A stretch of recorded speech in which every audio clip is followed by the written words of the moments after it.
ప్రభువైన యేసుక్రీస్తు వారు మనలను ఏ మార్గమున నడిపించును? చూద్దాం. కీర్తనల గ్రంథము 18వ అధ్యాయము 32వ వచనం. నాకు బలము ధరింపచేయువాడు ఆయనే, బలమును ధరింపచేయువాడు ఆయనే, నన్ను యథార్థ మార్గమున నడిపించువాడు ఆయనే. దేవుడు స్పష్టంగా మాట్లాడుతున్నాడు. దేవుడు మనలను యథార్థ మార్గమున నడిపించడానికి ఈ లోకానికి వచ్చాడు. మరి యథార్థ మార్గమున మనం నడుస్తున్నామా? యథార్థ మార్గమున మనం జీవిస్తున్నామా? ఆ యథార్థ మార్గమును మనం కనుగొంటున్నామా అంటే అది కనిపించట్లేదు. అందుకే దేవుడు ప్రతిసారి కూడా మీరు యథార్థంగా నడవండి, యథార్థమైన జీవితాలను మీరు అలవర్చుకోండి, యథార్థమైన బ్రతుకులను మీరు అలవర్చుకోమని దేవుడు సెలవిస్తూ ఉన్నాడు. మరి ఆ రీతిగా మనం ఉన్నామా? ఆ రీతిగా మన జీవితాలు ఉన్నాయా? ఒక్కసారి ఆలోచించాల్సిన అవసరం ఉందని ప్రభువుల వారు మనందరికీ కూడా తెలియజేస్తున్నాడు. మనం నడుస్తున్నటువంటి జీవితం, నడుస్తున్నటువంటి మార్గం ఏ రీతిగా ఉంది? నడుస్తున్నటువంటి ఆ మార్గము నీతికి యథార్థతకు ప్రతిరూపంగా ఉందా? దేవునికి మాదిరిగా మనం ఈ లోకంలో జీవిస్తున్నామో? స్థిరమైన మాటల ద్వారా మనం గ్రహించాల్సిన అవసరం కూడా ఉందని దేవుడు స్పష్టంగా తెలియజేస్తున్నాడు.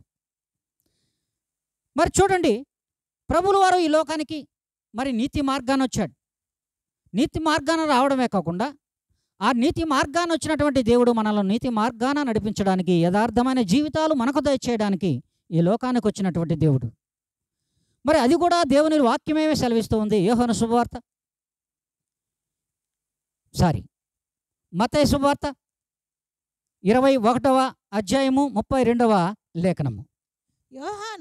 యోహాను నీతి మార్గమున మన యొద్దకు వచ్చెను, మీరు అతనిని నమ్మలేదు.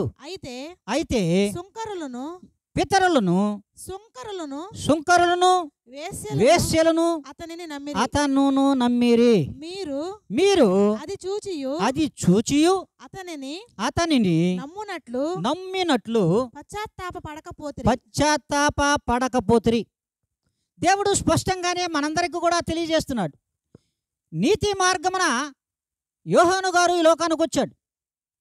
అదే నీతి మార్గాన ప్రభువైన యేసుక్రీస్తు వారు కూడా ఈ లోకానికి వచ్చారు. ప్రభువైన యేసుక్రీస్తు వారు మానవ రూపిగా ఈ లోకానికి వచ్చి సగటు మానవులలాగానే అన్నపానములు ఆయన పుచ్చుకున్నారు. కానీ యోహాను అన్నపానములు పుచ్చుకొనలేదు. అడవి తేనెయు మిడతలను ఆయన ఆహారంగా తీసుకున్నాడు. మరి అపరిశుభ్రమైనటువంటి లోకపరమైనటువంటి శరీర ఆహారమును ఆయన భుజించలేదు. కానీ ఆయనను ఏ మాత్రము కూడా మనము అంగీకరించలేకపోయాం. ఆయనను కేవలము సుంకరులు, వేశ్యలు మాత్రమే నమ్మారు. ఆయన మాట ప్రకారం యథార్థ మార్గంలో నడవడానికి, నీతి మార్గంలో నడవడానికి వారు కృత నిశ్చయముతో వారి యొక్క మనస్సులను ప్రభువైన యేసు క్రీస్తు వైపు స్థిరపరుచుకున్నారు. మరి ఆయన స్వకీయులు నమ్మలేదు, ఆయన బంధువులు నమ్మలేదు, ఇశ్రాయేలీయుల జనాంగము కూడా ప్రభువైన యేసు క్రీస్తు వారిని నమ్మలేదు. అనేక కార్యములు చూసినా, ఆయన యథార్థమైన జీవితాన్ని మీరు తెరిచి చూసినా, ఆయన నీతి మార్గమును తెరిచి చూసినా కూడా ఆ మార్గమును ఏం మాత్రము కూడా సర్వజనాంగము అంగీకరించలేదు. కేవలము సుంకరులను, వేశ్యలను ఆయన మార్గమును అనుసరించారు. ఆ యథార్థమైన మార్గములో నడవడానికి యోహాను మార్గాన్ని అనుసరించి ప్రభువైన యేసుక్రీస్తు యొక్క మార్గంలో స్థిరముగా నిలబడగలిగారు. మనం ఆ విధంగా ఉన్నామా? మరి మన జీవితాలు ఆ రీతిగా ఉన్నాయా? ఒక్కసారి ఆత్మ పరిశీలన చేసుకోమని దేవుడు స్పష్టంగా మనందరితో తెలియజేస్తున్నా, మనము ఆత్మ పరిశీలనను పక్కన పెట్టి పరిస్థితులకు అనుకూలంగాను, మరి పరుల పట్ల అనుకూలంగాను ఈ లోకంలో మనం జీవిస్తున్నాం. ఇది యథార్థత కాదు, ఇది సత్యమా కాదు. అందుకే దేవుడు యథార్థ మార్గమున మనల్ని నడిపించడానికి ఈ లోకానికి ఆయన వచ్చాడు. ఆ యథార్థ మార్గమున దేవుడు మనల్ని నడిపిస్తూ ఉన్నాడు.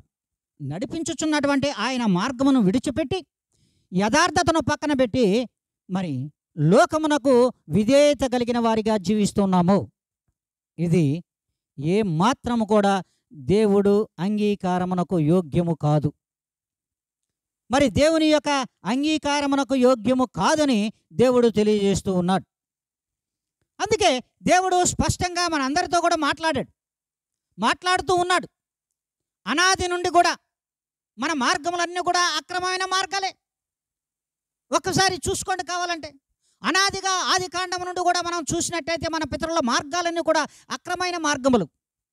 యథార్థత కలిగిన మార్గములలో ఏ ఒక్కరూ నడవలేదు. నీతి మార్గములో నడవడానికి వారికి ఏ మాత్రము కూడా వారి మనసులో అంగీకరించలేదు. ప్రతి ఒక్కరూ కూడా వారి వారి మార్గములను మరి వక్రమైన మార్గములు, అక్రమైన మార్గములను ఎంచుకొని నడిచారు. మరి అక్రమైన మార్గాలను వారు ఎంచుకొని నడిచారు. అందుకే వారి మార్గాలన్నీ కూడా అక్రమంగానే పరిశుద్ధ గ్రంథములో లిఖింపబడ్డాయి. మరి చూడండి, ఆది కాండము 6వ అధ్యాయము 3వ లేఖనములో దేవుడు స్పష్టంగా మనతో మాట్లాడుతున్నాడు. అప్పుడు యెహోవా నా ఆత్మ నరులతో ఎల్లప్పుడూ వాదించదు. హల్లెలూయా, హల్లెలూయా. వారు తమ అక్రమ విషయములలో వారి అక్రమముల విషయములలో నరమాత్రులై ఉన్నారు. అయినను వారి దినములు 120 ఏండ్లగును అని దేవుడు చెప్పాడు. చూడండి, దేవుడు ఏ రీతిగా మనతో ఈ దినం మాట్లాడుతున్నాడు.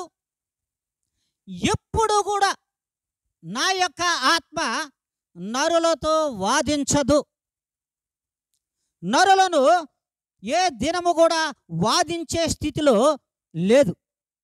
ఎందుకంటే వారి యొక్క మార్గములన్నీ కూడా అక్రమైన మార్గములే. ఎల్లప్పుడూ నేను వాదించను నరులతో అంటున్నాడు. ఎందుకంటే నరుల జీవితాలలో వారి మార్గములన్నీ కూడా అక్రమమైన మార్గములే. మరి అక్రమైన మార్గంలో నడుస్తున్నటువంటి వారిని సక్రమైన మార్గంలో నడవంటే నడుస్తారా? నడవలేరు. ఎల్లప్పుడూ అక్రమైన మార్గంలో నడుస్తున్నటువంటి బిడ్డలను మీరు సక్రమైన మార్గంలో నడవండని ఎన్నిసార్లు గద్దించినా కూడా వారి యొక్క అక్రమైన మార్గములను విడిచిపెట్టరు. అక్రమమైనటువంటి మార్గాలను వారు ఏ దినము కూడా విడిచిపెట్టరు. సక్రమైన మార్గములోనికి వారు రాలేరు. యథార్థమైన మార్గములో వారు నడవలేరు అని వాక్యం సెలవిస్తుంది. మరి వాక్యమును ఎంతవరకు మనము హృదయాలలోకి ఎత్తుకుంటున్నాం? ఆ వాక్యమును ఎంతవరకు మనం హృదయాలలోకి హత్తుకుంటున్నాం? మరి దేవుడు ఈ రీతిగా నరులతో నా యొక్క ఆత్మ వాదించదు అని దేవుడు చెప్తున్నాడు. ఎందుకు? వారి యొక్క అక్రమైన మార్గాలను విడిచిపెట్టలేకపోతున్నారు కనుకనే. వారి అక్రమైన మార్గాలను సక్రమంగా మార్చుకోలేకపోతున్నారు కనుకనే. వారి మార్గములు నీతిగా లేవు కనుకనే దేవుడు ఈ రీతిగా మాట్లాడుతున్నాడు. అయినా కూడా మనం ఇంకను ఆయన యొక్క మాటలలోని మర్మాన్ని గ్రహించలేకపోతున్నాం. దానిని ఏ మాత్రము కూడా అంగీకరించలేకపోతున్నాం. సార్వత్రిక సంఘములతో దేవుడు మాట్లాడుతున్నాడు. విశ్వాసులతో మాట్లాడుతున్నాడు. పరిశుద్ధులతో మాట్లాడుతున్నాడు.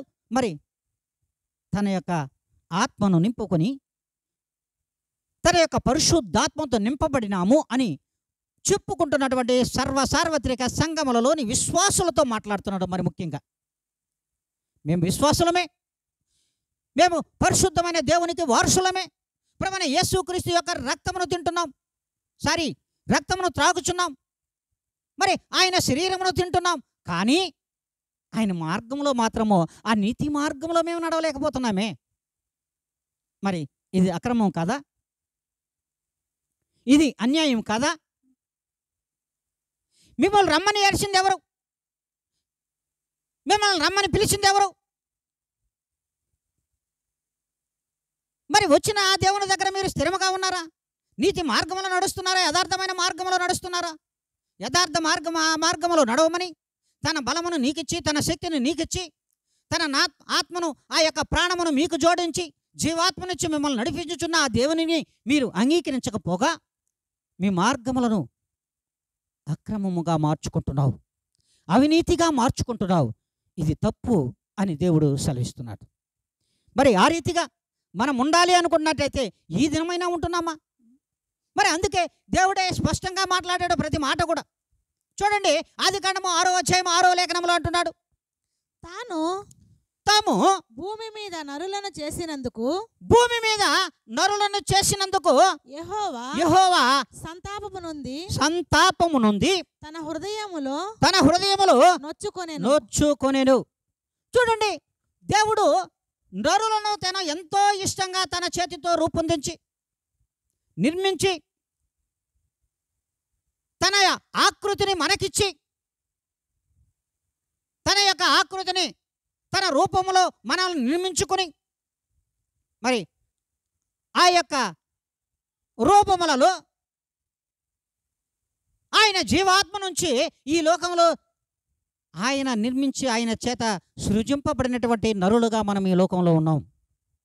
నరులుగా ఉంటున్నటువంటి ఈ లోకంలో మనం మరి యథార్థ మార్గంలో దేవునికి ఇష్టలుగా నడవాల్సింది అటుపెట్టి అక్రమైన మార్గములను ఎంచుకొని అక్రమైన మార్గములను నడుచుచుండగా అవినీతి మార్గములను నడుచుచుండగా మనల్ని ఏ విధంగా దేవుడు మెచ్చుకుంటాడు?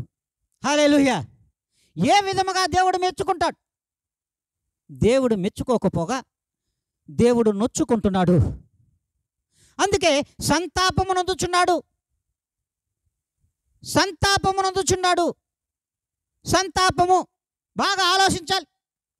సంతాపమునందుచున్నాడు దేవుడు. సంతాపము ఎవరికి ప్రకటిస్తారు?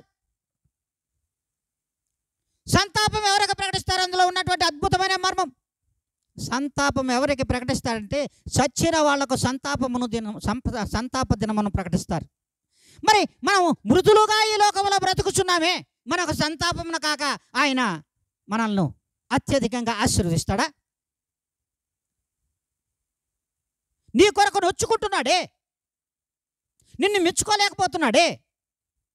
మరి అందుకే కదా చచ్చిన నీకు సంతాపమును దేవుడు ప్రకటిస్తున్నాడు. మృతుల లోకములో నువ్వు బ్రతుకుచున్నావు కనుక ఆయన జీవాత్మను ధరించుకుని ఆయనలో నివసించాల్సిన నువ్వు నీ యొక్క మార్గములను యథార్థ మార్గములు అలవరుచుకోకపోగా అక్రమైన మార్గములు అనీతి మార్గములలో నువ్వు ఈ లోకంలో జీవించుచుండగా నిన్ను మరి దేవుడు ఏ రీతిగా మెచ్చుకుంటాడు?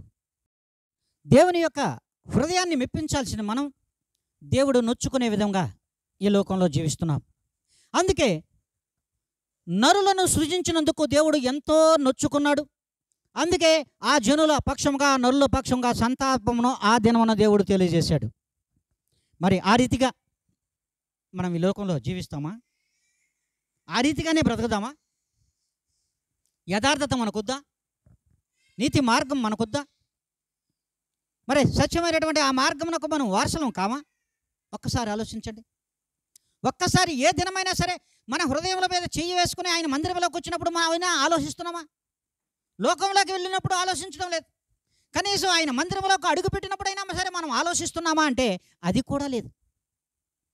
ఎందుకు ఈ రీతిగా సార్వత్రిక సంఘములలోని విశ్వాసులు అవుతున్నారు, సార్వత్రిక సంఘములలో మరి సేవకులు అవుతున్నారు, సంఘ కాపురులు ఆ రీతిగా ఎందుకు తయారవుతున్నారో ఒక్కసారి ఆత్మ పరిశీలన చేసుకోవాల్సిన అవసరం ఎంతైనా ఉందని ఈ దినము నుండి అయినా సరే మీ ఆత్మ పరిశీలన అవసరమని దేవుడు సూటిగా మాట్లాడుతున్నాడు.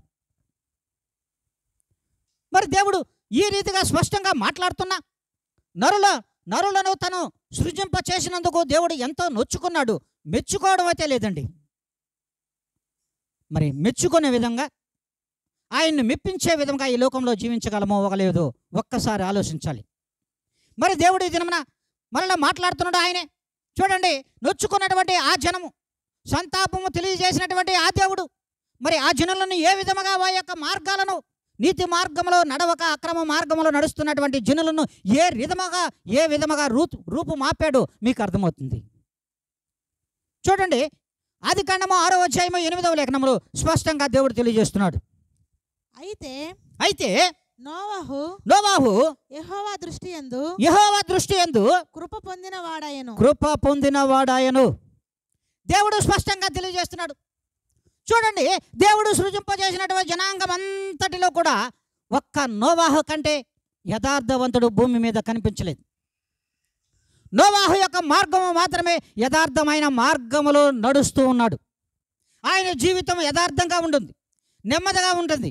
సత్యమైనటువంటి ఆ సత్య స్వరూపునికి మరి విధేయత కలిగి విధేయుడిగా నడుచుకున్న కారణంగానే ఆయన యథార్థమైన మార్గము దేవుని దృష్టికి నీతిగా తెలిసింది, నీతిగా దేవుని దృష్టికి కనబడింది. కనుకనే తను సృజింపజేసినటువంటి జనాంగం అంతటిని కూడా, సృష్టి యావత్తును కూడా ఆయన సర్వనాశనము చేయాలని నాడు ఆకాశ తూములను 40 దినములు 40 రాత్రులు కూడా ఎత్తివేయడం జరిగింది. సర్వ జనాంగమును ఒక్కసారిగా మరి ఆ జలములలో భూమి మీద ఉన్నటువంటి జీవరాశులన్నీ కూడా సమస్తమును నశించడం జరిగింది. మరి కేవలం నోవా యొక్క బిడ్డలు, వారి యొక్క కుటుంబము మాత్రమే ఆ జలముల నుండి మరి బాప్తీసం పొందిన బిడ్డలుగా తిరిగి లేచి మరలా భూమిని యథావిధిగా తన సంతానం నుండి భూమిని మళ్ళా విస్తరింప చేయడం జరిగింది. మరి ఎందుకు ఈ రీతిగా జరిగింది? ఏ దినమైనా మనం ఆలోచించామా? ఏ దినమైనట్టే ప్రభువైన యేసుక్రీస్తు వారు ఇచ్చినటువంటి ఆ యొక్క యథార్థ మార్గమును మనం నడవగలుగుతున్నామా? సర్వజనులను కూడా దేవుడు యథార్థవంతులుగానే సృజింప చేశాడు. కానీ మనమే మన యొక్క మార్గములను లోకపరమైనటువంటి తంత్రములుగా మార్చుకొని జీవిస్తూ ఉన్నాం. కనుకనే మనము యథార్థమైన మార్గంలో నడుచుటలేదు, సక్రమైన మార్గంలో నడుచుటలేదు.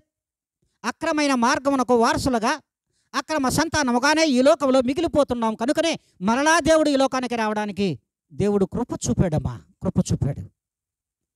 మరి చూడండి, దేవుడే చెప్తున్నాడు, భూమి మీద సర్వాన్ని చెరిపివేసి మరలా నూతన జనాన్ని నోవాహు ద్వారా మరలా భూమిని విస్తరింపచేశాడు. ఈ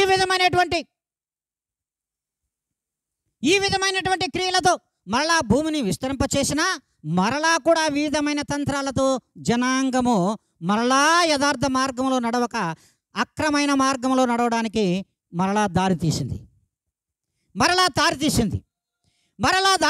కనుకనే యాకోబు సంతానంలో ఉన్నటువంటి విస్తరింపజేయగా యాకోబు సంతానం నుండి ఆయన యోసేపు యొక్క యథార్థమైన మార్గమును, యథార్థమైన మాటలను వినలేక ఆ యాకోబు యొక్క సంతానం యోసేపును కూడా అక్రమైన మార్గంలో అమ్మేసింది. హల్లెలూయా! అక్రమైన మార్గంలో యోసేపును మరి ఐగుప్తుకు అమ్మేశారు. చూడండి, ఎంత నీతి తప్పినటువంటి జనముగా మనం మారిపోయామో, ఎంత అక్రమమైనటువంటి జనాంగంగా మనం మారిపోయామో ఆలోచించారా ఒకసారైనా? చూడండి, సద్బుద్ధి కలిగి యథార్థత కలిగి నీతి మార్గంలో అన్నలను ప్రేమిస్తూ తల్లిదండ్రులను ప్రేమిస్తూ నడుస్తున్నటువంటి తల్లిదండ్రులకు ఇష్టమైనటువంటి యోసేపును మరి అన్నలు అమ్మేయలేదా?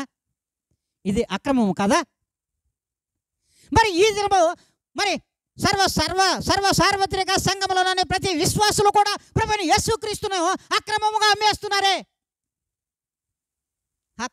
అమ్మేస్తున్నారమ్మా.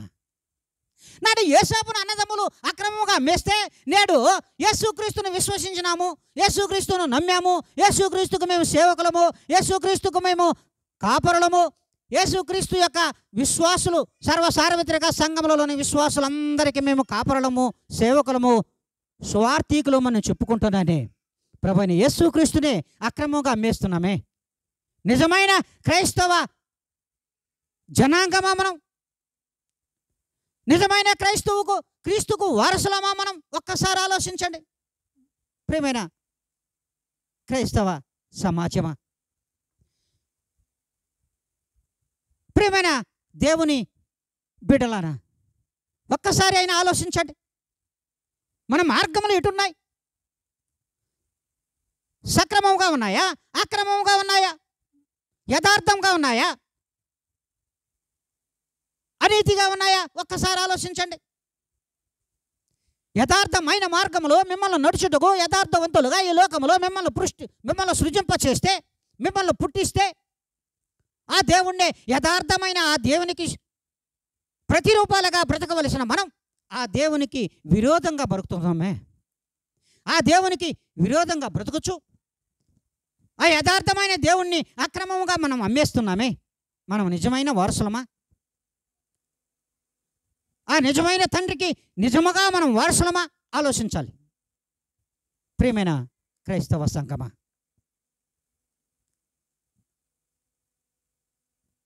ప్రియమైన దైవ జనాంగమా, ఒక్కసారి ఆలోచించండి. మరి చూడండి, యోసేపును నాడు అమ్మేశారు. అక్రమైన మార్గంలో పోతీఫరు ఇంటికి చేరవలసిన పరిస్థితి ఏర్పడింది. ఆ దినమున ఐగుప్తు దేశానికి అమ్మేస్తే పోతీఫరు మరి అమ్మోనీయులకు అమ్మేసినటువంటి ఆ యొక్క యోసేపును పోతీఫరు కొనుక్కోవడం చూడండి ఎంత వింత విడ్డూరంగా ఉందో. సొంత అన్నదమ్ములే, సొంత అన్నలే, ఒక తండ్రికి పుట్టిన బిడ్డలే మరి నాడు యోసేపును అక్రమంగా అమ్మేశారే. అమ్మేసినటువంటి ఆ యోసేపును మరి ఐగుప్తు దేశానికి దేవుడు నడిపించాడు. ఎందుకు నడిపించాడు? యథార్థ మార్గమున ఐగుప్తు దేశానికి యోసేపును నడిపించాడు. మరి తండ్రికి వచ్చి ఏం చెప్పారు? తండ్రికి వచ్చి ఏం చెప్పారు? యాకోబు అడిగాడు, నా కుమారుడు ఎక్కడంటే అక్రమైన మార్గంలో అన్ని అబద్ధాలు చెప్పారు. దుష్ట మృగము నీ కుమారుణ్ణి తినేసింది, ఆయన యొక్క రక్తంతో ఇదిగో ఈ బట్టలను మీకు తడిపి ఈ రక్తంతో తడిచి ఉండగా తెచ్చాము అని తండ్రికి చూపించారు. చూడండి ఎక్కడ యథార్థత, ఎక్కడ నీతి, ఎక్కడ యథార్థత, ఎక్కడ నీతి? నీటి లేని బావిలో ఆ బిడ్డను తోసేయగా, ఆ యోసేపును నీటిలోని బావిలో ఆ యొక్క గుంటలో తోసివేయగా, బావిలో తోసివేయగా నీరు లేదు కాబట్టి ఆ బిడ్డ బ్రతికాడు. కానీ దేవుని యొక్క ఆశీర్వాదము, దేవుని యొక్క మహిమ ఆ బిడ్డ మీద ఉండబట్టి, దేవుని యొక్క కృప ఆ బిడ్డ మీద ఉండబట్టి ఆ బిడ్డ ఆ దినమున యోసేపు గారు బ్రతికారు. మరి ఎంత మహిమ లేకపోతే, దేవుని యొక్క దృష్టి యోసేపు మీద లేకపోతే యథార్థముగా మరి ఐగుప్తు దేశంలో ఆ బిడ్డ బ్రతకగలడా? యోసేపు గారు ఐగుప్తు దేశములకు మంత్రి కాగలడా? ఎంత గొప్ప ధన్యత చూడండి. మరి అక్రమైన మార్గంలో నడిచినటువంటి అన్నల యొక్క జీవన స్థితులు ఏమైపోయినాయి? వారి యొక్క జీవన మార్గాలన్నీ ఏమైపోయినాయి? వారి బ్రతుకుటికే కష్టమైపోయింది. మార్గములన్నీ కూడా మూసివేయబడ్డాయి. వారి జీవనం కావలసినటువంటి ప్రతి విధమైనటువంటి ఈవులన్నీ కూడా అన్ని దారులు కూడా మూసుకుపోవడం వలన మరలా యోసేపు దగ్గరకు చేరవలసిన స్థితి దేవుడు దయచేశాడు. హల్లెలూయా, హల్లెలూయా. మరి దేవుడు ఈ రీతిగా మనకు తెలియజేస్తున్నా చూడండి, దేవుడు ఆత్మదేవుడు తెలియజేస్తున్నాడు. ఆ దుష్ట మృగము కంటే మృగ లక్షణములు కలిగినటువంటి అన్నలుగా మనకు ఎక్కడ కనిపిస్తున్నారు. ఆ మృగము కంటే కూడా ఆ మృగ లక్షణాలు ఎవరికో లేవు, మానవులకే ఉన్నాయి, నరులకే ఉన్నాయి. అందుకే దేవుడు నొచ్చుకుంటున్నాడు. ఇంకా కూడా మెచ్చుకోవడం లేదమ్మా, దేవుడు నొచ్చుకుంటున్నాడు. ఆ దుష్ట మృగము కంటే కూడా దుష్టమైన ఆలోచనలు కలిగినటువంటి మృగ సంతానముగా నరులు ఈ లోకంలో బ్రతుకుతున్నారు. కనుకనే దేవుడు ఈ యొక్క జనాంగమునకు సంతాప దినాలను దేవుడే తెలియజేస్తున్నాడు. ఎందుకంటే మృతపరమైన లోకంలో ఉన్న మనకు, మృతులైన మనకు సంతాపం కాక ఇంకేం తెలియజేస్తాడు దేవుడు? దేవుడు అందుకే స్పష్టంగా ఈ రీతిగా ఈ దేవుడు మాట్లాడుతున్నటువంటి ఈ మాటలను ఈ దినమైనా మనం వింటున్నామా? అయినా కూడా మనం తప్పిపోతున్నామే, మరలా కూడా జారిపోతున్నామే, మరలా కూడా పడిపోతున్నామే. లోకం వైపు తిరిగి వ్యర్థమైనటువంటి కాలయాపన చేస్తూ మన మార్గములను సక్రమంగా మార్చుకోలేక అక్రమైన మార్గములుగా మార్చుకొని ఈ లోకంలో జీవిస్తున్నామే. మరి దేవుడు ఏ రీతిగా మనల్ని మెచ్చుకుంటాడు? ఏ రీతిగా మనల్ని ఇష్టపడతాడు? ఆలోచించండి. మరి చూడండి, ఏ రీతిగా దినమున మీరు రెండు మార్గాలు చూసుంటావు. ఈ దినమున చూడండి, యథార్థంగా నడిచినటువంటి ఒక నోవాహును చూసాం. నోవాహ కాలంలో సర్వ సృష్టి కూడా యావత్తు కూడా సర్వనాశనం అయిపోయింది. మళ్ళీ ఈ దినం మరలా ఎవరిని చూసి చూపిస్తున్నాడు దేవుడు? యోసేపును చూపించాడు. యోసేపును ఏ రీతిగా అమ్మేశారు, అక్రమైన మార్గంలో ఏ విధంగా అమ్మేశాడు, అమ్మేసినటువంటి ఆ జనమును ఏ రీతిగా చూపిస్తున్నాడు? దుష్ట మృగముల కంటే కూడా హీనంగా చూపిస్తూ ఉన్నాడు. మరి మన మార్గములు ఎలా ఉన్నాయి? మరి ఎంత అందగాడు, ఎంత రూపవంతుడు యోసేపు. మరి యోసేపు చూడండి, అక్రమైన మార్గంలో అమ్మివేసిన ఆయన యొక్క మార్గంలో సక్రమంగా మార్చుకున్నాడు, యథార్థంగా మార్చుకున్నాడు. కనుకనే పోతీఫర్ యొక్క భార్య ఆయన మోహించినా కూడా ఆమెను వదిలి పారిపోయాడు. యథార్థత చూడండి, యథార్థమైనటువంటి జీవితం. ఎక్కడ కూడా ఆయన లొంగలేదు. నా దేవునికి తప్ప నేను ఎవరికీ లొంగనని చెప్పాడు. ఈ యొక్క శిక్షకు పాత్రుడు ఇతను ఒప్పుకోనని ఎంత కూడా ఆయన బలవంతం చేసినా కూడా నేను తప్పు చేయలేదు, నేను యథార్థవంతుడని ఒప్పుకున్నాడు. ఆయన కూడా ఆయన్ని చెరసాలలో బంధించారు. దేవుడు అక్కడ కూడా విడిచిపెట్టలేదు. యథార్థమైనటువంటి ఆయన జీవితానికి ఒక ధన్యకరమైనటువంటి జీవితాన్ని అక్కడ జోడించాడు. కనుకనే ఆ యొక్క చెరసాలలో ఉన్నటువంటి ఖైదీలందరి మీద కూడా అధికారిగా, నాయకుడిగా అతన్ని దేవుడు నియమించాడు. మరి ఈ రీతిగా మనం ఉన్నామా? ఈ రీతిగా మన ప్రవర్తన ఉందా? ఈ రీతిగా మన యొక్క మార్గములు ఉన్నాయా? ఈ రీతిగా ఏ దినమైనా యథార్థ మార్గములను మనము అనుసరించామా? ఒక్కసారి ఆలోచించండి, ఆలోచించండి. మరి మన హృదయం ఏ విధంగా తప్పిపోతున్నాం? వీటన్నిటికీ కారణం చెడిపోయిన మన హృదయమే కదా. చెడిపోయిన మన హృదయము మన శరీరంలో ప్రక్కదారి పట్టిస్తుంది, అక్రమైన మార్గంలో నడిపిస్తూ ఉంది. సక్రమైన మార్గమునకు మనల్ని వారసులుగా చేయలేకపోతుంది. ఆ యథార్థవంతుడికి, నీతిమంతుడికి వారసులుగా మన హృదయములు దగ్గర కాలేకపోతున్నాయి. ఎందుకు ఇలా? ఎందుకు ఈ రీతిగా విశ్వాసుల యొక్క జీవితాలు ఉన్నాయి? ఎందుకు ఈ రీతిగా సక్రమైన మార్గంలో నడవలేకపోతున్నాయి? యథార్థమైన మార్గమునకు వారసులుగా ఎందుకు కాలేకపోతున్నారు? సత్యమునకు వారసులు ఎందుకు కాలేకపోతున్నారు? నీతికి వారసులు ఎందుకు కాలేకపోతున్నారు? ఆలోచించాలి. ప్రతి మానవుడు కూడా ఈ లోకంలో ఆలోచించవలసిన అవసరం ఉంది. అందుకే ఇర్మీయా గ్రంథంలో ఒక మాట చెబుతున్నాడు దేవుడు, 17వ అధ్యాయము 9 నుండి 10 లేఖనముల వరకు. హృదయము అన్నిటికంటే మోసకరమైనది, అన్నిటికంటే మోసకరమైనది, అది ఘోరమైన వ్యాధి కలది, అది ఘోరమైన వ్యాధి కలది. దాన్ని గ్రహింపగలవాడెవడు? దానిని గ్రహింపగలిగిన వాడు ఎవడు? ఎవడు? ఒకని ప్రవర్తనను బట్టి వాని క్రియల ఫలము చొప్పున, వాని క్రియల యొక్క ఫలము చొప్పున ప్రతీకారమును చేయుటకు యెహోవా అను నేను హృదయమును పరిశోధించువాడను, అంతరింద్రియములను పరీక్షించువాడను. దేవుడే స్పష్టంగా తెలియజేస్తున్నాడు.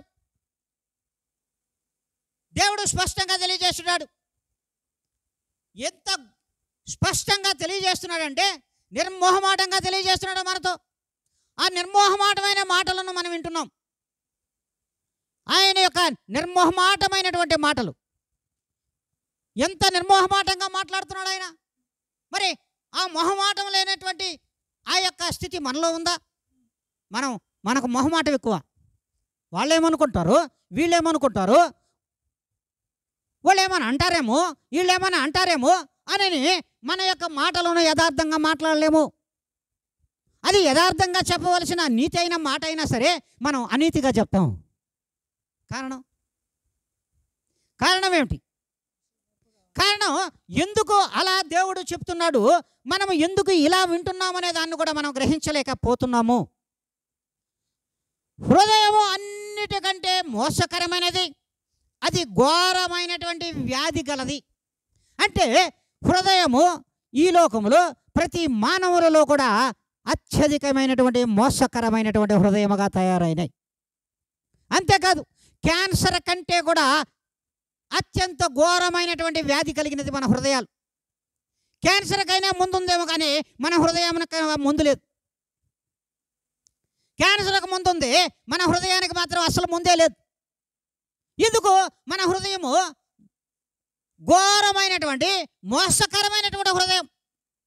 ఎదుటి వాడిని ఎట్టు మోసం చేయాలో, ఎదుటి వాడిని ఎట్టు నాశనం చేయాలో, ఎదుటి వాడిని ఏ విధంగా అక్రమ మార్గంలో నడిపించాడో, ఎదుటి వాడి యొక్క సంపదను ఏ రీతిగా అక్రమంగా దొంగిలించాలో, ఎదుటి వాడి యొక్క స్థానాన్ని ఏ విధంగా కొల్లగొట్టాలో, ఇవన్నీ తెలిసినటువంటి హృదయం. కనుకనే నరుల యొక్క హృదయము మోసకరమైనది. అందుకే ఘోరమైన వ్యాధి కలది. ఘోరమైన వ్యాధి క్యాన్సర్ కంటే కూడా మహమ్మారి వ్యాధి కలిగినది ఇది. అందుకే ఈ హృదయాన్ని మార్చలేకపోతున్నాం. ఈ హృదయాన్ని మార్చుకోలేకపోగా మన యొక్క క్రియలను, మన యొక్క మార్గములను, యథార్థతను విడిచిపెట్టి అక్రమైన మార్గంలో నడవడానికి, అనీత మార్గంలో నడవడానికి మన హృదయాలను మనకు ఇష్టమైన రూపంలో మార్చుకుంటున్నాము. ఇది తప్పు అని దేవుడు ఈ దినమున మనందరికీ సెలవిస్తున్నాడు. మన అందరికీ కూడా సెలవిస్తూ ఉన్నాడు. అయినా మన యొక్క ప్రవర్తనను బట్టి, మన క్రియలను బట్టి, క్రియల ఫలము చొప్పున ప్రతీకారము చేయుటకు యెహోవా అని నేను ప్రతి హృదయాన్ని కూడా శోధించుచున్నాను. చూడండి, ఈ మోసకరమైన హృదయము ఏ విధమైనటువంటి క్రియలతో, మోసపు క్రియలతో, మోసపు లోకములో ఏ విధంగా జీవిస్తున్నామో మన క్రియల యొక్క ఫలమును బట్టి మనకు ప్రతీకారమును దేవుడు ఇవ్వడానికి మన హృదయాలను పరిశీలిస్తున్నాడు, పరిశోధిస్తున్నాడు, పరీక్షిస్తూ ఉన్నాడు. మరి ఇది గ్రహిస్తున్నామా? సార్వత్రిక సంఘములలోని విశ్వాసులారా, ఒక్కసారి ఆలోచించండి. ఏ దినమైనా సరే మన యొక్క మార్గమును మనము యథార్థంగా మార్చుకోవాలని ఆ తపన కలిగినటువంటి విశ్వాసం ఎక్కడ? దేవుడు అడుగుతున్న మాటే, ఆత్మదేవుడు చెప్పుచున్నటువంటి మాటే. నేను యథార్థమైన మార్గంలో నడుచుటకు కృపచూపు తండ్రి అని ప్రార్థన చేయగలిగినటువంటి విశ్వాసం ఎక్కడ? ఉన్నాడా? మనలో ఉన్నాడా? మరి ఒక్కసారి మీరందరూ కూడా ఆత్మ పరిశీలన చేసుకోమని దేవుడు అంటున్నాడు. చూడండి, ఎంత మోసకరమైనదంటే నాడు మిరియాము, అహరోనులు ఎంత యథార్థంగా వారిని నడిపించాడు. మోషేతో ఏ విధమైనటువంటి నడకను నడిచారు. యథార్థంగా నడిచినటువంటి బిడ్డలు ఒకనాడు హృదయం ఏమైందో అనేది ఇరువురికి మోసకరమునకు లోనై అక్రమైన మార్గములో దేవునిని దూషించుచు, మోషేని నిందల పాలు చేస్తూ వారి యొక్క ప్రవర్తన నియమావళి జరిగింది. కనుకనే వారిని కూడా దేవుడు ఒక సందర్భంలో గద్దించాడు. మితిమీరినటువంటి అహంకారంతో ఉన్నటువంటి మిరియాముకు కుష్టు రోగాన్ని కూడా ఇచ్చాడు బహుమానంగా. ఎందుకంటే అక్రమైన మార్గములో తన యొక్క హృదయ గర్వమును చూచి, ఆ మోసకరమైనటువంటి ఆ హృదయమును చూచి ఏమిచ్చాడు? కుష్టు రోగమును బహుమానంగా ఇచ్చాడు దేవుడు. మరి అలాంటి మోసకరమైనటువంటి హృదయం కలిగి ఉన్నావా బిడ్డ? అలాంటి మోసకరమైనటువంటి హృదయమును కలిగి ఉన్న ఎడలా ఈ దినమనే దాన్ని విడిచిపెట్టు. యథార్థమైన మార్గముకు వారసులుగా ఆ మార్గములో నడవడానికి మీరు ప్రయత్నించండి. మీ యొక్క మార్గములను సరళము చేసుకోండి దేవునిలో. అందుకే దేవుడు అంటాడు ఒక దగ్గర, సిగ్గుమాలిన జనులారా అని కూడా అన్నాడు. సిగ్గుమాలిన జనులారా అని కూడా దేవుడు స్పష్టంగా తెలియజేస్తున్నాడు. ఎందుకు? మన మార్గంలో యథార్థంగా లేవు, మన మార్గంలో నీతిగా లేవు, సత్యంగా లేవు. కనుకనే సిగ్గుమాలిన జనులారా అని కూడా దేవుడు అంటున్నాడే. ఇంతకంటే మాట ఎవరు మాట్లాడరు అనుకుంటాను. దేవుడు చెబుతున్నాడు, జెఫన్యా గ్రంథము 2వ అధ్యాయము 1వ లేఖనం, సిగ్గుమాలిన జనులారా, సిగ్గుమాలిన జనులారా కూడి రండి, పొట్టు గాలికి ఎగురునట్లు సమయము గతించుచున్నది. విధి నిర్ణయము కాకముందే యెహోవా కోపాగ్ని మీ మీదకు రాక మునిపే నిన్ను శిక్షించుటకై యెహోవా ఉగ్రత దినము రాకమునిపే కూడి రండి. చూడండి, దేవుడే స్పష్టంగా మనతో మొహమాటం లేకుండా చెప్తున్నాడు. అంతేకాదు, ఈ జనులే సిగ్గుమాలిన జనులు. ఓ సిగ్గుమాలిన జనులారా, సమయం ఉంచిపోకముందే నా యొద్దకు రండి, నా యొద్దకు మీరు వచ్చిన ఎడలా చూడండి, నా కోపాగ్నిని నేను తగ్గించుకుంటా. నా కోపాన్ని నేను తగ్గించుకుని మిమ్మలను యథార్థ మార్గంలో నడిపించడానికి ఏకమైనా సరే నేను కృప చూపగలవాడను, నేను తప్ప ఇంకొకరు లేరు నాయనా అని దేవుడు చెప్తున్నాడు. హల్లెలూయా, హల్లెలూయా. దేవుడు స్పష్టంగానే తెలియజేస్తున్నాడు, విధి నిర్ణయము కాకమునిపే. విధి ఎవరు? ప్రభువైన యేసుక్రీస్తు వారే. విధిని నిర్ణయించు దేవుడు ఆయనే. ఆ యొక్క విధి నిర్ణయము కాకముందే, దేవుడు ఈ లోకానికి రాకముందే, మరి రాక మునిపే, యెహోవా కోపాగ్ని మీ మీదకే రాక మునిపే, మిమ్మును శిక్షించుటకై యెహోవా ఉగ్రత దినములను రాక మునిపే కూడి రండి. మీరు కూడి రండి. స్పష్టంగా చెప్పాడు, సిగ్గుమాలిన జనులారా కూడి రండి, పుట్టుగాలికి ఎగురినట్లుగా సమయం గతించుచున్నది. సమయాలు ఏ విధంగా వెళ్ళిపోతున్నాయి ఈ దినమున ఒక్కసారి పరిశీలన చూసుకోండి. సంవత్సరము మొన్న జనవరి వచ్చినట్లుంది, అప్పుడే జూన్ నెల అయిపోతుంది. అంటే సమయములు ఏ విధముగా వెళ్ళిపోతున్నాయంటే, సిగ్గుమాలిన జనులారా కాలము గతించుచున్నది. మరి గాలి పుట్టుకు ఎగిరినట్లుగా, గాలిలో పుట్టు ఎగిరితే మనకు కనిపించదు, ఎటు వెళ్ళిపోతుందో తెలియదు. ఆ రీతిగా కాలము గతించిపోతుంది.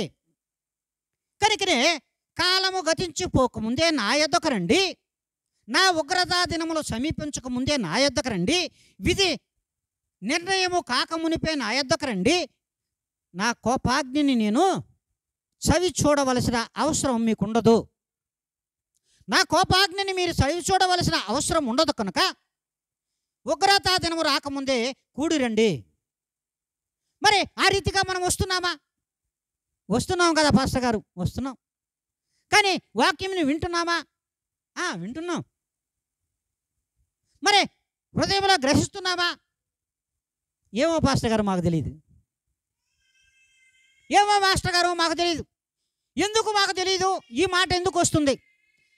పాస్టర్ గారు మీ మాట వింటున్నాం, కాపరి వారు మీ మాటను మేము వింటున్నాం, మీ సువార్తను చూస్తున్నాం, అయినా మా హృదయం గ్రహిస్తుందో లేదో మాకు తెలియదు. ఎందుకు తెలీదు? హృదయము మోసకరమైనది. ఈ మోసకరమైనటువంటి హృదయము ఇతరులను మోసపుచ్చడానికి, ఇతరులను మోసపరచడానికి, వారిని అక్రమైన మార్గంలో నడిపించడానికి మాత్రమే అడుగులు వేపిస్తుంది. మరి నీతి మార్గంలో నడిపించడానికి మరి అడుగులు వేయించదా? యథార్థ మార్గంలో నడిపించడానికి అడుగులు వేయించదా? మరి విని గ్రహిస్తే కదా, మీరు గ్రహిస్తే కదా. గ్రహించక ఈ చెవున విని ఈ చెవున వదిలేస్తే హృదయం ఏం గ్రహిస్తుంది? అది మోసకరంలోనే ఉంటుంది, మోసపోతూనే ఉంటుంది, మోసపుచ్చుతూనే ఉంటుంది. అందుకే నీ దేహము గతించిపోకముందే, నీ ప్రాణము గతించిపోకముందే నువ్వు దేవుని సన్నిధికి వచ్చి ఆయన మాటలు విన్న ఎడల ఎంతో మేలని దేవుడు అంటున్నాడు. విన్నటి మాటలను మీ హృదయంలో ఉంచుకునే ఎడల, మీరు గ్రహించిన ఎడల, ఆ వాక్యము చేత నడిచిన ఎడల ఎంతో మేలు అంటున్నాడు దేవుడు. అందుకే దేవుడే స్పష్టంగా సూటిగా చివరిగా మాట్లాడుతున్నాడు. చూడండి, యోహాను సువార్త 3వ అధ్యాయము 19వ లేఖనం. ఆ తీర్పు ఇదే, ఆ తీర్పు ఇదే ఇదే ఇదే వెలుగు లోకములోనికి వచ్చెను గాని, వెలుగు లోకములోనికి వచ్చెను కానీ తమ క్రియలు చెడ్డమైనందున, తమ క్రియలు చెడ్డమైనందున మనుష్యులు వెలుగును ప్రేమించక చీకటినే ప్రేమించుచున్నారు. హల్లెలూయా, హల్లెలూయా. ఎంత గొప్ప మాట మా ఇది. దేవుడు యథార్థముగా ఈ లోకానికి వచ్చాడు, నీతి మార్గమున ఈ లోకానికి వచ్చాడు.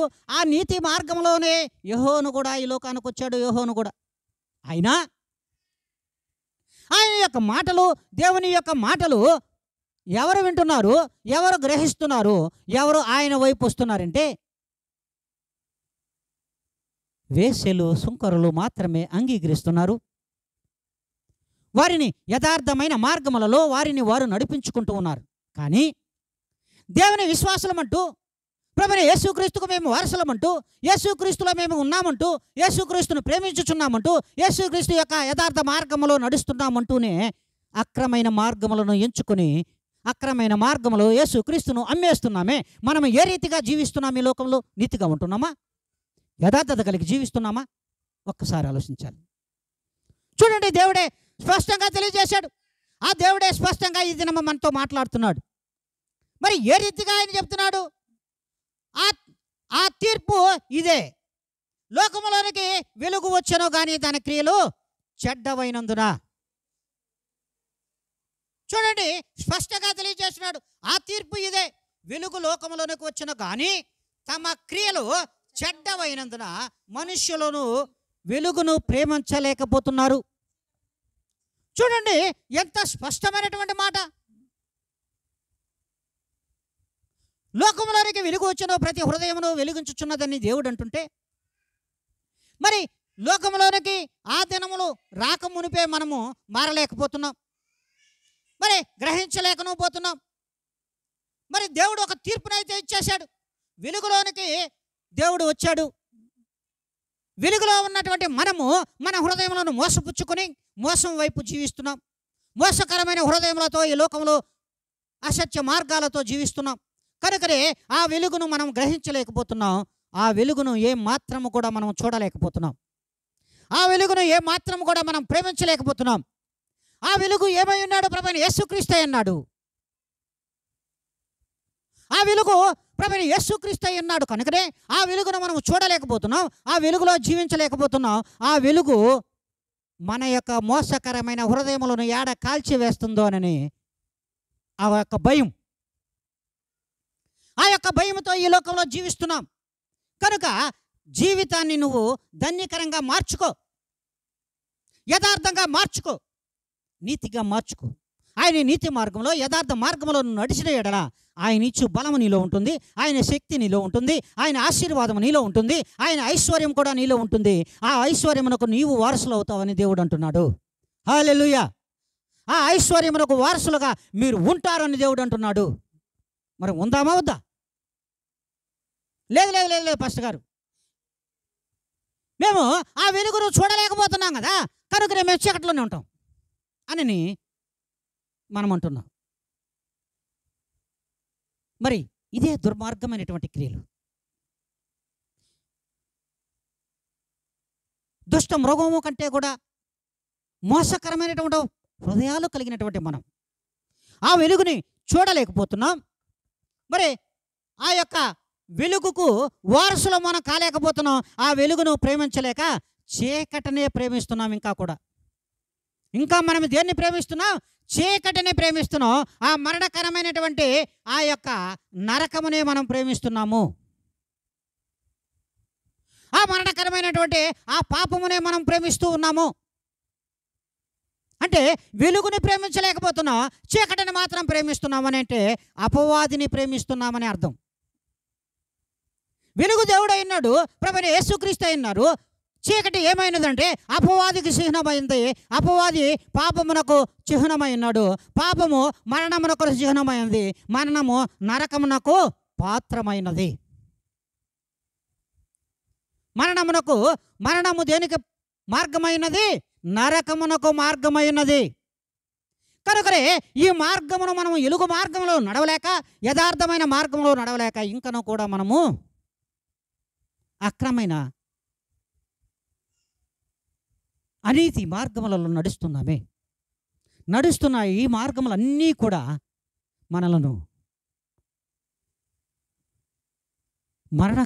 మరణకరమైనటువంటి మార్గంలోనికి నెట్టివేసి మరి నరకములో తోసేయడానికి అది యథేచ్ఛగా మన మీద అధికారమును ఆ చీకటి చలాయిస్తుంది.